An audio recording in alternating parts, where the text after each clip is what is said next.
पण मी मागेल त्या मराठ्याला द्यायचं म्हणलं की धनंजय मुंडे साहेबाचे कॉनट टाईट झाले. मला माहित होतं गिरीश महाजन माणसाला फसवतो. सगळे सोयऱ्याची अंमलबजावणी टिकणार नाही तो म्हणतोय. बर ती जर टिकणार नाही तर मग छगन भुजबळला ती रद्द करा म्हणून संडासकम लागली. त्यातले दोनच शब्द तुम्हाला सांगतो. शब्द क्रमांक तिसरा आणि चौथा. शब्द तिसरा असा होता, ज्या मराठ्यांची नोंद सापडली त्या नोंदीच्या आधारावर नोंद न सापडलेल्या मराठ्याला त्याच नोंदीच्या आधारावर त्याच्या सोयऱ्यांना सगळ्या सोयऱ्यांना कुणबी जात प्रमाणपत्र द्यायचं. सगळे सोयरे या शब्दावरती चर्चा झाली. मला माहित होतं गिरीश महाजन माणसाला फसवतो. ज्या ज्या आंदोलनात तो माणूस गेला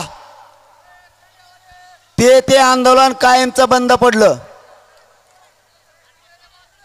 किंवा ती जात आणि जातीचं आंदोलन त्यांनी फोडलं. असे प्रकार झालेले. त्याला वाटलं तेच लय हुशार आहे, मी त्याच्या पुढचा आहे. मला माहित होतं हे अर्ध्यात गेल्यावर डाव टाकणार आहे. कारण हे लोक असे असतात राजकारणी, एकत्रित येत माणसाला आंदोलन करून करून आणि नंतर म्हणते तुम्हीच म्हणला होता ते शब्द, तर त्या शब्दावर आम्ही तर दिलं. सगळे सोयरे एक शब्द होता. त्याने आता या 15 दिवसात चालू केलंय बघा. सगळे सोयऱ्याची अंमलबजावणी टिकणार नाही तो म्हणतोय. बर ती जर टिकणार नाही तर मग छगन भुजबळला ती रद्द करा म्हणून संडासकम लागली.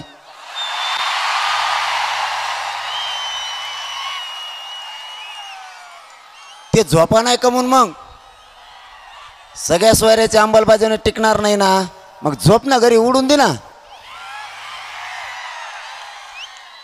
तू आंतरवाली जवळ आमच्या विरोधात आंदोलन बसिलं तिथं इतके ओबीसीचे नेते घेऊन आला कशाला? मग पडेल फिडेल सगळा माल कशाला घेऊन आला? मला माहित होतं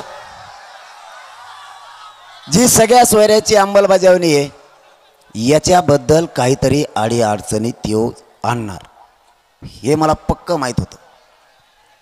4 शब्दावरती चर्चा झाली आणि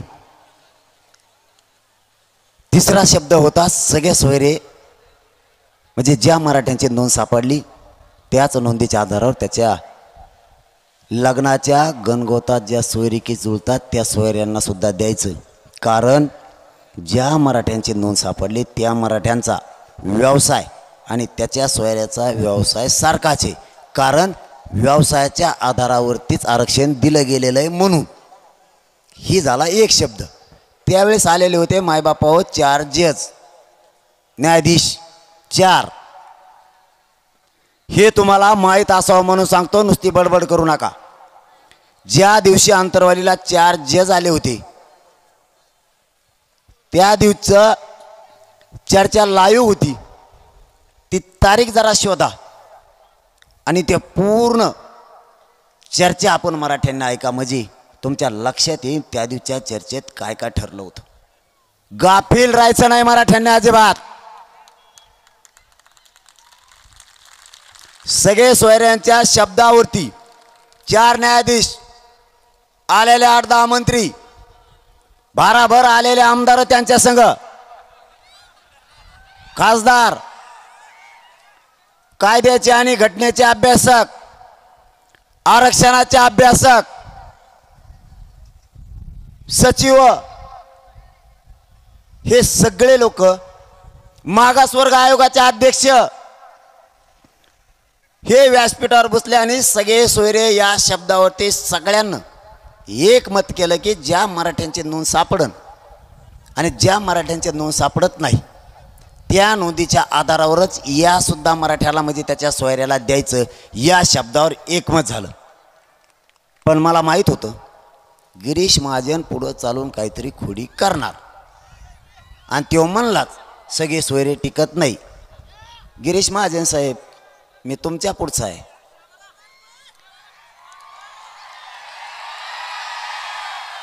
त्यावेळेस मी चौथा शब्द आणला होता आणि आज तो तुम्हाला सांगतो. 4 शब्दावरती चर्चा झाली होती बीड जिल्ह्यातल्या मराठ्यांनी लक्षात असू द्या. चौथा शब्द असा होता, समजा मी त्यांना असं म्हणलो, समजा मराठ्याच्या नोंदीवर त्याच्या सोयऱ्याला दिलं पण एखादा इसरू राहिला, ए गपरे नेतोय बाहेर तिकडं, तुला जीव चाललेला कळा ना का आमचा कशाला म्हटल्यात आहे बहिणी इकडे त्या सकाळपासून बिचारे उपाशा तापाशा.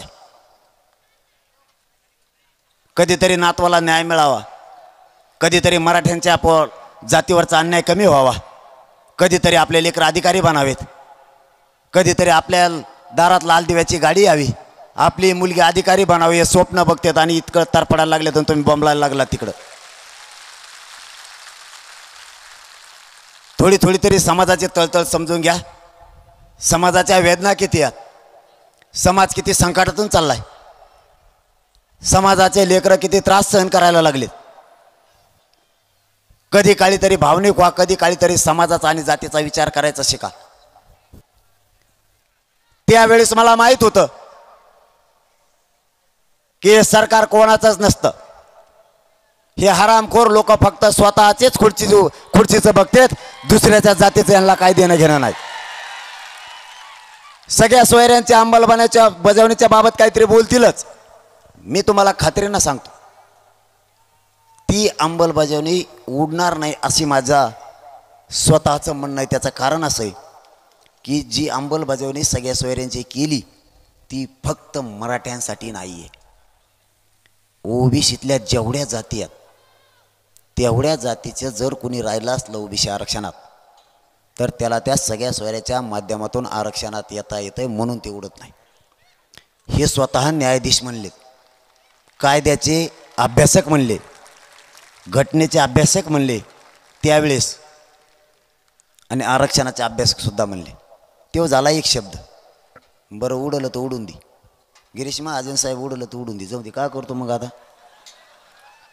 मी आपलं दुसून लढन माझ्या जातीसाठी काय करतो मग आता?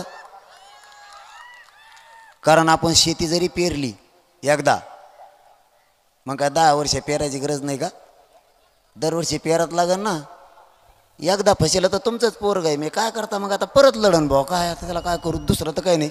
माझ्याजवळ तर एवढंच आहे फक्त एक, मग रक्त माझा जीव तुमच्यासाठी आणि आपल्या मराठ्यांच्या लेकरासाठी मी पणाला लावू शकतो. गिरीश महाजन साहेब, मला माहिती आहे ती अंमलबजावणी सगळ्या सोयरीची झाली की उडतच नाही. एक 15-20 मिनिटं वेळ आहे, बोलू ना? रातभर बोला बघा. येऊ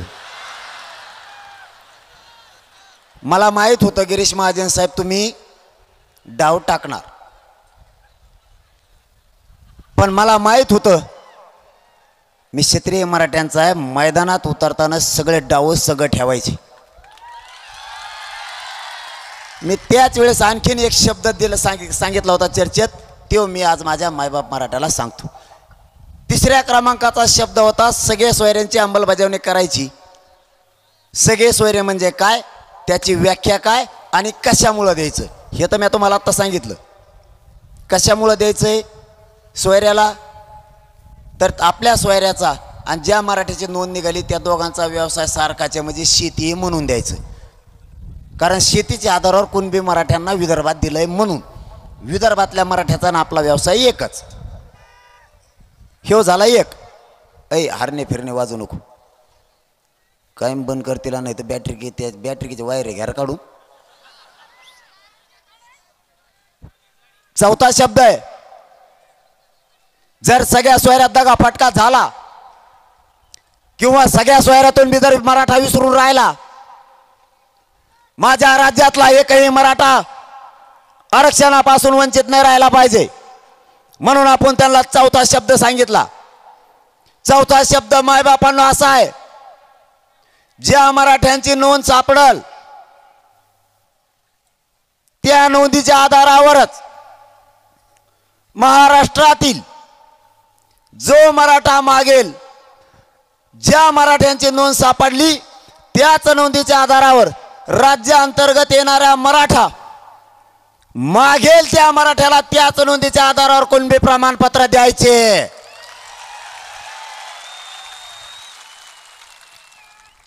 मी असं म्हणलो की ज्या मराठ्यांची नोंद सापडली त्या नोंदीच्या आधारावरच मागेल त्या मराठ्याला द्यायचं. कारण ज्या मराठ्याची नोंद सापडली त्याचा व्यवसाय ही शेती, आणि ज्या मराठ्यांची नोंद सापडली नाही त्याचा व्यवसाय आहे शेती. मग मराठा आणि कुणबी एकच आहे, म्हणून दोघांचा व्यवसाय एकच असल्यामुळं ज्या मराठ्यांची नोंद सापडली त्या नोंदीच्या आधारावर मागेल त्या, चौथा शब्द आहे, मागेल त्या मराठ्यांना त्याच नोंदीच्या आधारावर कुणबी प्रमाणपत्र द्यायचं. आणि सगळ्यांचं एकमत या 4 शब्दावरती झालं. ठीक आहे म्हणले, आता झालं का, आता सरकारने बदलायचं नाही आणि मी बी बदलायचं नाही. म्हणलं मी तर कवाच बदलत नाही. तुम्ही मंत्री होय म्हणले तरी मी बदलत नसतो. तुम्ही जर म्हणले 2 ट्रका पैसे देतो तरी मी घेत नसतो, तो नदीत नेऊन टाक. मग मुख्यमंत्र्यांचे ओईडी म्हणले हे पक्क झालं का. म्हणलं हो. म्हणले मग या 4 शब्दाचं लॅमिनेशन करून आणू का. म्हणलं आण. त्याच्या बगलातच येते लॅमिनेशन. आता 4 शब्द 4 शब्द 4 शब्द, त्यातला एक शब्दाचं लफडं सुरू आहे, म्हणजे सगळ्या सोयऱ्याचं. अंमलबजावणी आज होईन उद्या होईन, आज होईन उद्या होईन. गिरीश महाजन बोलल्यामुळं मी चौथा शब्द सांगितला. त्याबरोबर आता ही बी मागणी लगेच सुरू झाली. बीड जिल्ह्यातून आतापासूनच सुरू झाली. मागेल त्या मराठ्याला सुद्धा द्यायचं ठरलेलं आहे. ज्याची नोंद सापडली त्या मराठ्यांच्या शपथपत्राच्या आधारावर द्यायचं. मागेल त्या मराठ्याला सगळ्यांनी एकमत केलेलं जे सहित. पण मी मागेल त्या मराठ्याला द्यायचं म्हणलं की धनंजय मुंडे साहेबाचे कॉनट टाईट झाले.